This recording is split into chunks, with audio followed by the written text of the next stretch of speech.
किंचिदृष्टं त्वया क्वचित् यद्यर्थमिह सम्प्राप्तस् तदा ज्ञापयसो व्रत। नारद उवाच गतः कैलासशिखरे दैत्येन्द्राः यदृच्छया तत्र मया सहासीनं दृष्टवानस्मि शङ्करम्। योजनायुतविस्तीर्णे कल्पवृक्षे महावने कामधेनुशताकीर्णे चिंतामणि सुदीपिते। यहाँ पर शौनकादिऋषियों को सूत जी महाराज और पृथु राजा को नारद जी वही सुंदर प्रसंग सुना रहे हैं। जलंधर आख्यान, जलंधर की कथा। नारद जी पृथु राजा से कहते हैं कि राजन, जलंधर ने भगवान को खुश कर लिया और भगवान से कहा कि आप अपने गुणों सहित और मेरी बहन लक्ष्मी सहित मेरे नगर में निवास करें।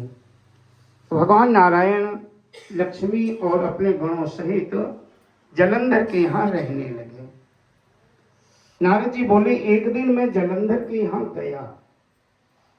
जलंधर ने जैसे मुझे देखा तो बहुत खुश हुआ और उसने मेरा स्वागत किया। अच्छा, नारद जी ऐसे संत हैं, इनकी देवता भी वंदना करते हैं और राक्षस भी वंदना करते हैं। नारद जी जहां जाते हैं वहीं इनका स्वागत होता है, क्योंकि सबको पता है कि ये परोपकार की भावना रखते हैं, सदैव परहित ही करते हैं, लोगों का भला ही करते हैं। जलंधर ने नारद जी का बहुत स्वागत किया। मान सम्मान आदर करने के बाद फिर पूछा कि हे ब्राह्मण, आप कहाँ से आ रहे हो और कहाँ जा रहे हो? हे नारद जी, आप मेरे यहाँ आए, मेरे नगर में आपने क्या देखा, क्या अच्छा लगा, मुझे बताओ। नारद जी बोले कि मैंने जलंधर से कहा कि जलंधर, मैं कैलाश पर्वत पे गया था शंकर जी को देखने के लिए। वहां पे मैंने क्या देखा, 40 योजन विस्तीर्ण कैलाश पर्वत है और वो ऐसा पर्वत ऐसा मैंने कभी नहीं देखा, इतना सुंदर। और भगवान शिव के बारे में तो मैं क्या बताऊं, जटाजूट बांधते हैं, शरीर पे भस्मी रमाते हैं, बागंबर पहनते हैं और उनके आगे पीछे भूत प्रेत नाचते हैं, श्मशानवासी हैं वो। उन्होंने काम को जीत रखा है, इतनी सुंदर छवि उनकी मैंने देखी। और पार्वती, पार्वती तो इतनी सुंदर है कि ब्रह्मा ने पार्वती जी को देखकर उन जैसी और बहुत सारी कन्याएं बनाई, लेकिन पार्वती जैसी नहीं बना पाई। वो इतनी सुंदर है। फिर मेरे मन में आया कि क्या कैलाश से भी अच्छा कुछ हो सकता है? शंकर जी से भी सुंदर कोई हो सकता है क्या? या पार्वती से भी सुंदर कहीं कोई और स्त्री हो सकती है? जब मन में विचार आया, तुरंत जलंधर की याद आई। और जलंधर, मैं तुम्हारे यहाँ देखने आया हूँ। वास्तव में तुम भी कम नहीं हो, तुम बहुत सुंदर हो। तुम्हारा जो नगर है कैलाश से कम नहीं है, तुम्हारा नगर भी बहुत सुंदर है। यहाँ कोई रोगी नहीं है, कोई दुबला नहीं है, कोई परेशान नहीं है। लेकिन स्त्री रत्न देखा, क्योंकि पार्वती जैसी तुम्हारे यहाँ कोई स्त्री नहीं है। भले तुम्हारे यहाँ नाग कन्याएं हैं, गंधर्व कन्याएं हैं, लेकिन पार्वती जैसी कोई सुंदर नहीं है। नारद जी पृथु राजा से कहते हैं, जब मैंने बार बार पार्वती जी की सुंदरता के बारे में जलंधर को बताया, तो जलंधर पार्वती के बारे में सोचने लगा कि वो कैसी होंगी। और इतना बोल के मैं वहां से चला गया।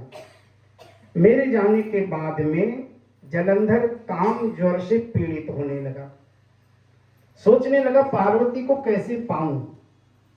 जलंधर ने राहु को बुलाया और कटे हुए सिर वाले राहु से कहा कि शंकर जी के पास जाओ कैलाश पे, और जाकर के उन्हें कहो पार्वती मुझे दे दें, क्योंकि मैं तीनों लोकों का मालिक हूं, मैंने सबको जीत लिया है और वो पार्वती मेरे योग्य हैं। राहु ने भी कैलाश पर्वत पे जाकर के भगवान शिव को प्रणाम करके और कहना शुरू किया कि हे शंकर, मैं जलंधर का दूत हूं और जलंधर ने मुझे भेजा है। जलंधर ने कहा है कि मेरे यहाँ सब प्रकार के रत्न हैं, लेकिन मुझे स्त्री रत्न चाहिए, और वो स्त्री रत्न तुम्हारी पत्नी पार्वती है। तुम जटाजूट बांधते हो, शरीर पे भस्मी रमाते हो, हड्डियों की माला पहनते हो, शमशानवासी हो, तुम्हारे लायक वो नहीं है। पार्वती तो हमारे मालिक जलंधर के लायक है, उनके लिए दे दो। इतना सुनते ही भगवान शिव की बाहों के बीच से एक भयंकर पुरुष उत्पन्न हो गया और वो पुरुष राहु की ओर बढ़ने लगा। राहु ने भागना शुरू किया, लेकिन इस पुरुष से भाग नहीं पाया और दौड़ करके इस पुरुष ने राहु को पकड़ लिया।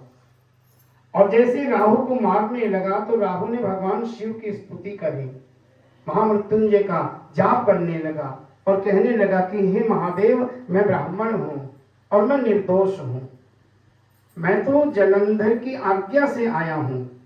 उन्होंने जो, मेरे मालिक ने जो मुझसे कहा था वो मैंने आपसे आकर के कह दिया, तो इसमें मेरा क्या दोष है। और भगवान शिव ने भी उस पुरुष की ओर अपनी बाहों का इशारा किया कि इसको जाने दो, छोड़ दो, ये मारने योग्य नहीं है। और भगवान शिव की आज्ञा पाकर के उस पुरुष ने राहु को आसमान की ओर फेंक दिया। और फिर भगवान शिव से आकर के इस पुरुष ने कहा कि हे प्रभु, मुझे बहुत भूख लगी है, क्या खाऊं। भगवान शिव ने कहा यहाँ तो आसपास में कुछ नहीं है, ऐसा कर तो अपने हाथ पैरों को खा ले। इस पुरुष ने अपने हाथ पैरों को खा लिया, फिर भी पेट नहीं भरा तो अपनी धड़ यानी अपने शरीर को भी खा गया। अब केवल इसका मुख बचा है। भगवान शिव ने कहा कि अरे पुरुष, तूने मेरी आज्ञा से अपने शरीर तक को खा लिया, इसलिए तेरा नाम कीर्ति मुख होगा। आज के बाद में जो कोई भी मुझे जल चढ़ाएंगे, मेरी पूजा करेंगे और शिव जी से पहले कीर्ति मुख को जल नहीं चढ़ाएंगे, उनकी पूजा मुझे पूर्ण रूप से स्वीकार नहीं होगी। इसलिए जब भी हम लोग भगवान शिव की पूजा करते हैं, सबसे पहले जल गणेश जी को चढ़ाना चाहिए, फिर माता पार्वती को चढ़ाना चाहिए, फिर बड़े पुत्र जो भगवान के कार्तिकेय स्वामी, उनको जल चढ़ाना चाहिए। उसके बाद में नंदीश्वर जो वृषभ देवता है, पहरेदार है भगवान शिव के, उनको चढ़ाना चाहिए। और जिधर जल गिरता है उसके आगे कीर्ति मुख के लिए जल चढ़ाना चाहिए, क्योंकि ये भी भगवान शिव के पहरेदार हैं, द्वारपाल हैं, और बिना द्वारपाल की आज्ञा से हम मालिक से नहीं मिल सकते। और बाद में फिर भगवान शिव के ऊपर जल चढ़ाना चाहिए। ये पूजन की पूरी विधि होती है। भगवान ने कहा कीर्ति मुख, आज के बाद तू मेरे दरवाजे पे रहेगा और तेरी भी मेरे साथ में पूजा होगी। कीर्ति मुख खुश हो गया और वो राहु जो इस पुरुष के द्वारा फेंका गया था आसमान में, ये बर्बर नाम के राक्षसों की जगह पे जाके गिरा। इसका नाम बर्बर भी हुआ। राहु को बर्बर भी कहा जाता है संस्कृत में। अब राहु ने जाकर के जलंधर को सारी बात बताई। भगवान शिव के यहाँ इसके साथ जो घटित हुआ वो सब इसने बताया और कहा कि मेरा तो आज दूसरा जन्म हुआ है, किसी तरह से आज मेरे प्राण बच गए। इतना सुनते जलंधर को बहुत क्रोध आया।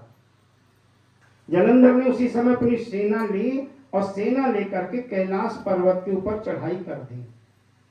इसने स्वर्ग तो जीत लिया था, आज इसके मन में कैलाश को जीतने की इच्छा उत्पन्न होने लगी।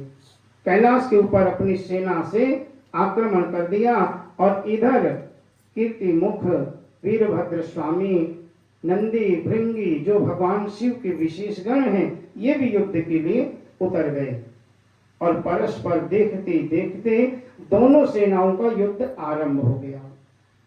जलंधर के भय से सारे देवता कंदराओं में छिपे हुए हैं लेकिन उनको जब पता चला कि जलंधर कैलाश पे चढ़ाई कर रहा है तो देवता भी युद्ध के लिए आ गए और बहुत समय तक ये युद्ध चलता रहा। जलंधर ने इतनी बाणों की वर्षा कर दी कि सारे देवता और शिवगण युद्ध छोड़ करके भागने लगे। शिवगणों ने आकर के भगवान शिव को सारी बात बताई तो भगवान शिव युद्ध के लिए आए। जलंधर का और भगवान शिव का परस्पर भयंकर युद्ध शुरू हो गया और इस युद्ध में जो दानव मारे जाते, जो राक्षस मारे जाते, उनको शुक्राचार्य मृत संजीवनी विद्या से पुनः जीवित कर देते हैं, वो फिर युद्ध करने आ जाते हैं। शिवगणों ने आकर के भगवान शिव को यह बात बताई तो शंकर जी की बाहों से एक कृत्या उत्पन्न हुई और वो कृत्या शुक्राचार्य को उठा करके अंतर ध्यान हो गए, शुक्राचार्य को ले गए। अब ये दानव घबरा गए क्योंकि अब जो मारे जाते हैं दोबारा जीवित नहीं हो पाते हैं, शुक्राचार्य गायब हो गए हैं। इन दानवों ने जलंधर को सारी बात बताई और जलंधर जब युद्ध के लिए आया तो जलंधर ने सोचा कि ये ऐसे नहीं मारे जा सकते। जलंधर ने गांधर्वी माया रचनी शुरू कर दी और जलंधर ने क्या किया, माया की एक पार्वती बनाई। शुंभ और निशुंभ पार्वती को रथ में बिठा करके और बाणों से भालों से मार रहे हैं। अप्सराएं नाच रही हैं, गांधर्व गा रहे हैं। भगवान शिव पार्वती को दूसरों के हाथों में देख करके अपने आप को असहाय समझने लगे। गांधर्वी माया उनको पर असर करने लगी और भगवान शिव के हाथ से त्रिशूल छूट गया और कुछ देर के लिए बेसुध से हो गए। जलंधर उसी समय शुंभ निशुंभ को युद्ध भूमि में छोड़ करके और भगवान शिव का रूप बना करके 5 मुख 10 हाथ बूढ़े बैल के ऊपर बैठ करके कैलाश पर्वत पे जहाँ पार्वती जी हैं वहां पहुंच गया और पार्वती जी ने आते हुए भगवान शिव को देखा तो आगे आई और ये जलंधर शिव बना हुआ था। जलंधर ने जो पार्वती जी की सुंदरता को देखा तो कुछ देर के लिए ये जड़ की तरह एक ही जगह एक चित्त खड़ा हो गया, फिर नहीं पाया। पार्वती जी समझ गई कि ये शिव नहीं हो सकते। पार्वती जी तुरंत अपनी कुटिया में आई और आकर के विष्णु जी को याद किया कि हे मायापति, आज आपने जलंधर की दुष्टता को देखा, आज उसने क्या किया। और जलंधर भी यहाँ से तुरंत युद्ध भूमि में आकर के युद्ध करने लगा। भगवान विष्णु प्रकट हुए और पार्वती जी से कहने लगे कि देवी आप चिंता न करो, सठी साठ्यम समाचरित, इस दुष्ट ने जो रास्ता हमें दिखाया है अब उसी रास्ते से हम इसका वध करवाएंगे, क्योंकि जलंधर वृंदा के पतिव्रत धर्म के कारण जीवित है और ये धर्म की आड़ लेकर के अधर्म को आगे की ओर बढ़ा रहा है। वृंदा का पतिव्रत धर्म नष्ट होगा और इसको मारा जाएगा, आप चिंता न करो। इतना कहकर के भगवान विष्णु अंतर ध्यान हो गए। बोले कार्तिक महात्म्य की, बोले शिव शंकर भगवान की।